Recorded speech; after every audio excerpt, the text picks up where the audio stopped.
Prema podacima Instituta za javno zdravlje Batut u Srbiji sa HIV-om živi oko 3000 ljudi. Izmene režima rada zdravstvenih ustanova i lekara u pandemiji koronavirusa uticale su na lečenje drugih bolesti, tako i na lečenje HIV-a.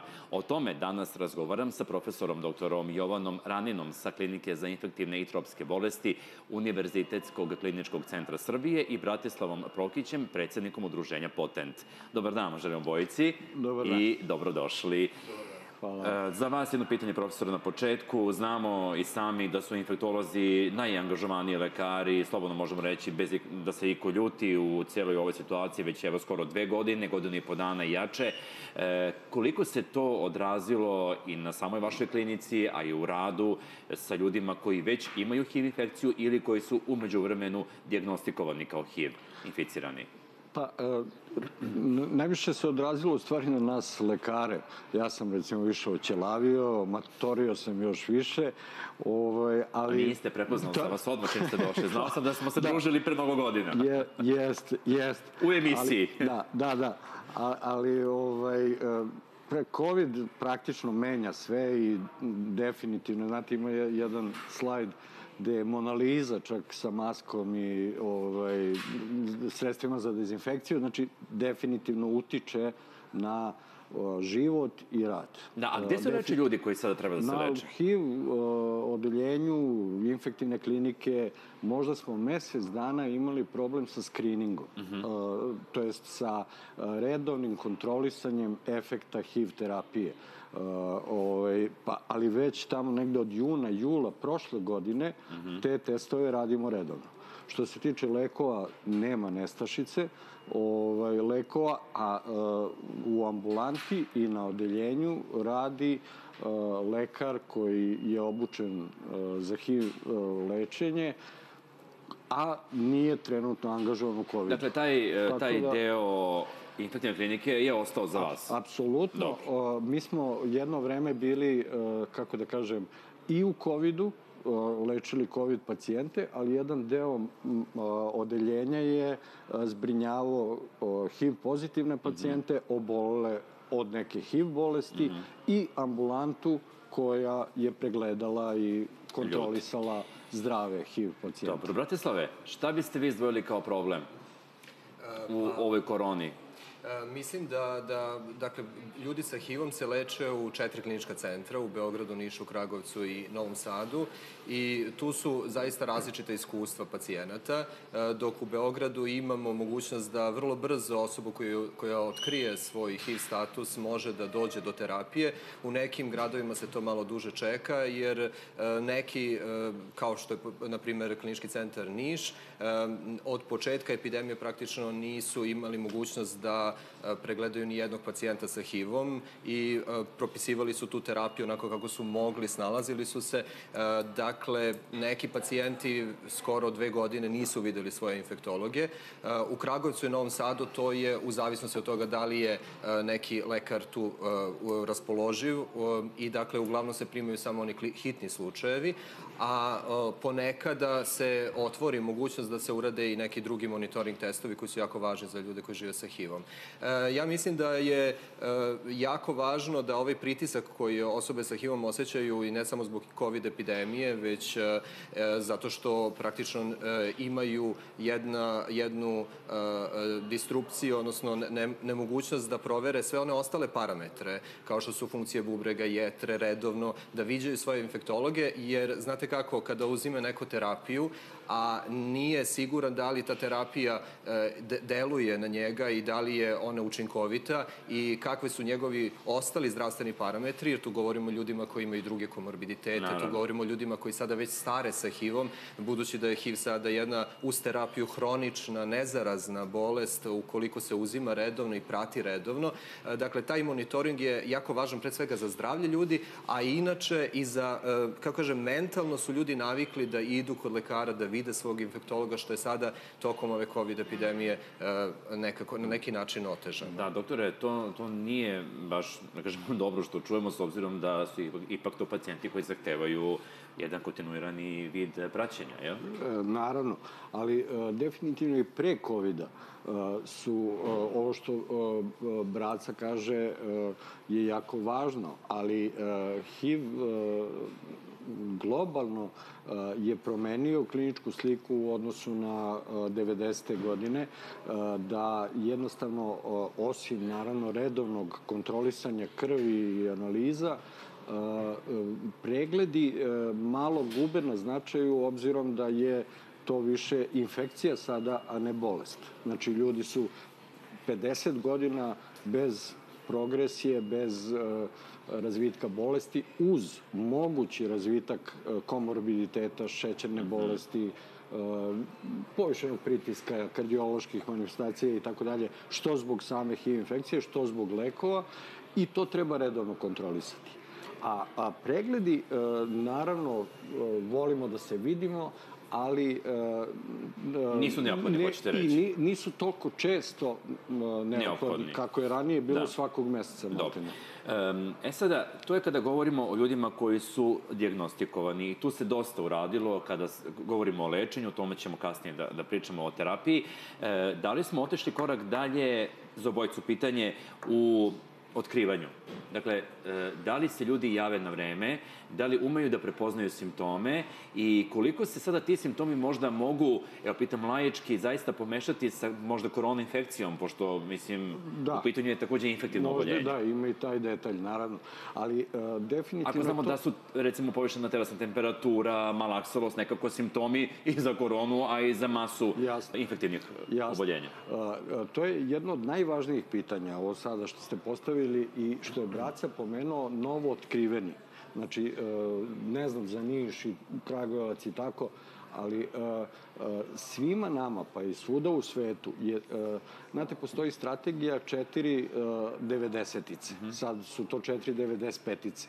Prva 95-ica je da sve osobe koje žive sa HIV-om, pomenuli ste 3000, ali se pretpostavlja da ih ima i više u Srbiji, da se svi dijagnostikuju. Znači, da ne bude niko ko čuva svoj HIV status za sebe, a nekad beži od samog svog, od samog sebe. To je stigma društva. Sigurno je to važno.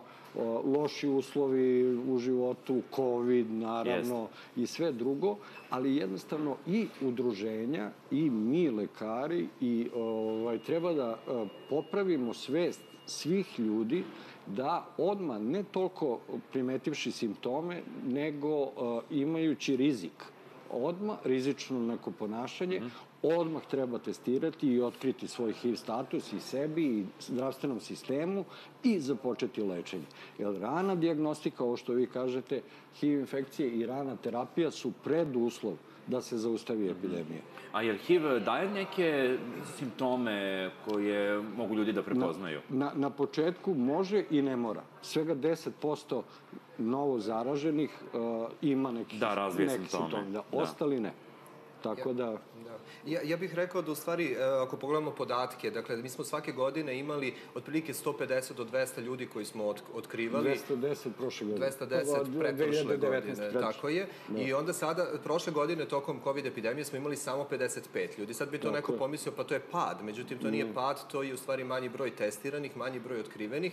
I u stvari veći broj ljudi koji su dobili HIV u prethodnom periodu, ali nisu na terapiji, što sam znači da su infektivni i mogu dalje da šire HIV infekciju. Znači da na neki način ova COVID epidemija će i utiče na nas sve, da će morati da tragamo za svim tim osobama koje nisu se otkrile u prethodnom periodu ovaj HIV virus, što znači da ćemo imati porast broja novih incidencija HIV-a, novih zaražavanja i definitivno i kasne dijagnostike, zato što HIV nije u fokusu.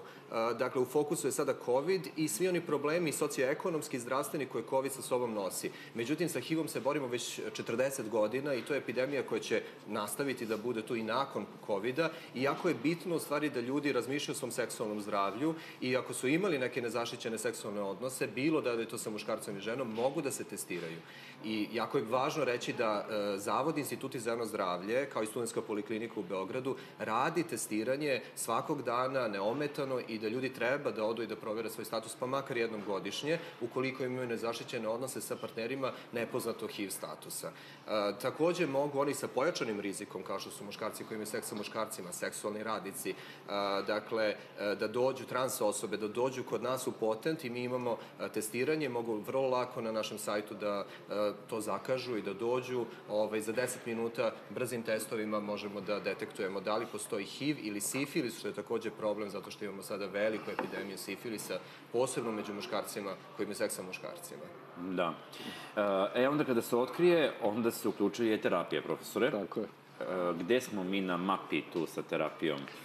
Pa, u regionu, nemoj da idemo mnogo daleko. Ne, Evropska unija, naša Biblija je... To poređenje. Da, sa EAX-ovima, to je Evropsko udruženje HIV lekara, i njihovim preporukama. Do pre godinu i po dana, 2 godine, da kažem, smo bili 90% praktično istovetni.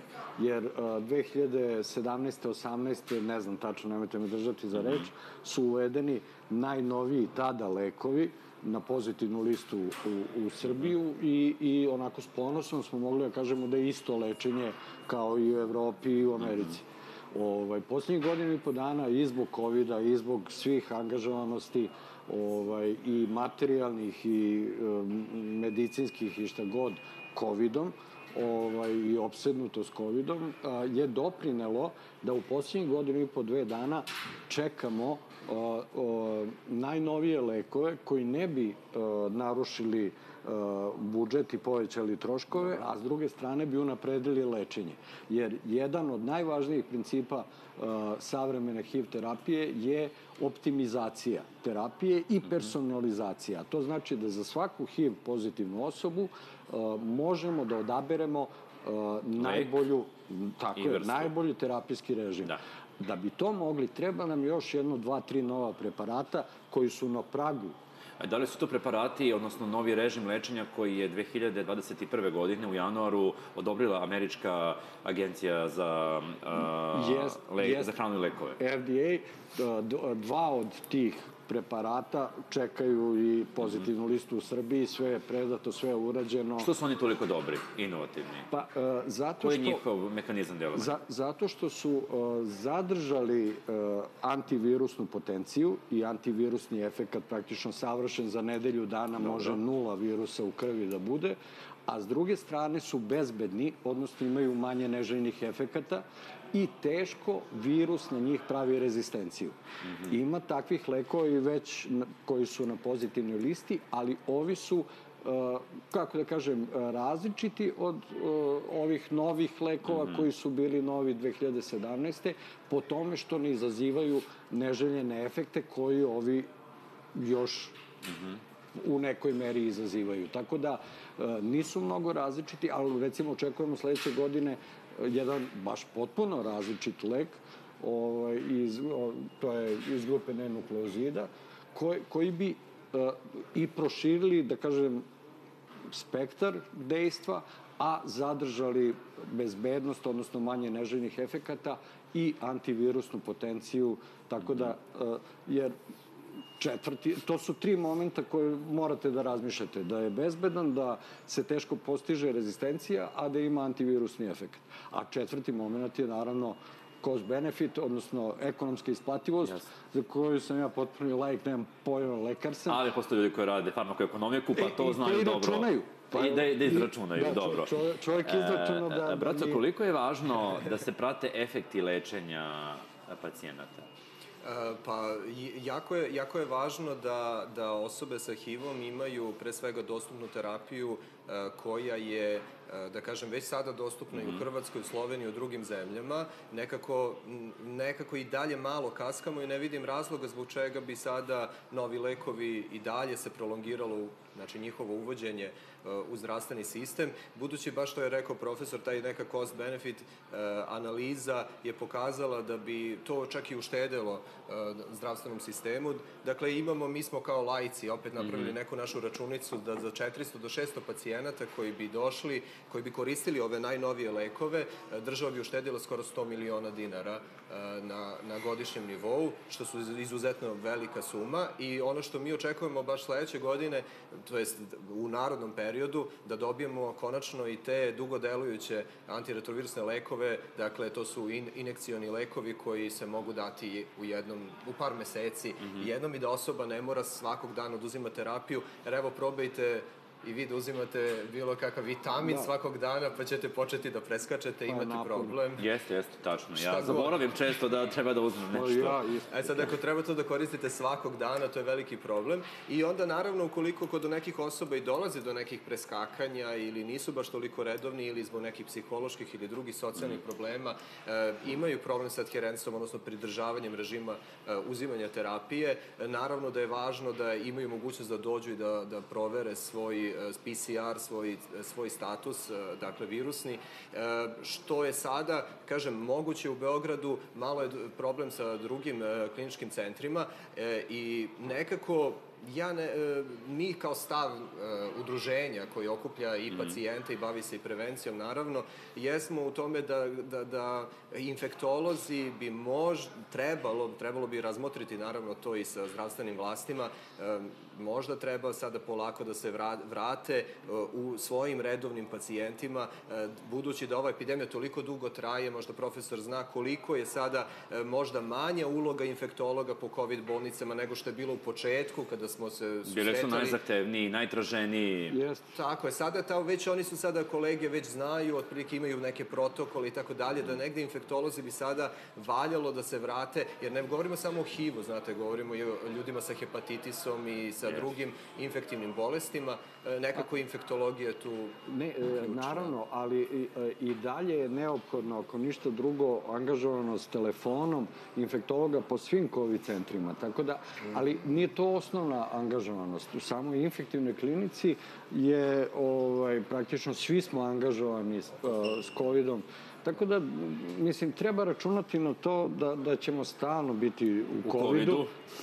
Ne predviđam, ali dok COVID postoji, mi smo angažovani, ali smo pokazali da smo to prevazišli, da ne pominjem renoviranje infektivne klinike koja je smanjila i kapacitete i opet... Ali ako ne se renovira? Pa ne, naravno. Vreme je bilo. Pre COVID epidemije, jednostavno, to je neizbežno. Nego mi, u stvari, što kaže jedna koleginica, treba da se prilagodimo ovom COVID pandemiji i da jednostavno damo sve od sebe što ove 2 godine i radimo. I mogu da kažem da su među pacijentima koji žive sa HIV-om mnogo veći broj ljudi koji su se vakcinisali od opšte populacije, zato što pacijenti, prema tim našim istraživanjem, pacijenti sa HIV-om zaista, zahvaljujući savremenoj retrovirusnoj terapiji, savremenoj medicini, su uspeli da prežive i da žive gotovo neskraćenim životnim vekom i veruju nauci i medicini i nemaju tih dilema da li treba da se vakcinišu. I mislim da to neko iskustvo naše treba da bude svima za nauku. Odlična poruka za kraj. Vakcinišite se, posebno ako ste imunokompromitovani i ako imate neko kronično oboljenje. Hvala vam veliko na gostovanju. Govorimo o HIV-u ne samo 1. decembra, već evo i 12. novembra. Dobro, hvala vam veliko, a govorit ćemo svakako i 1. decembra.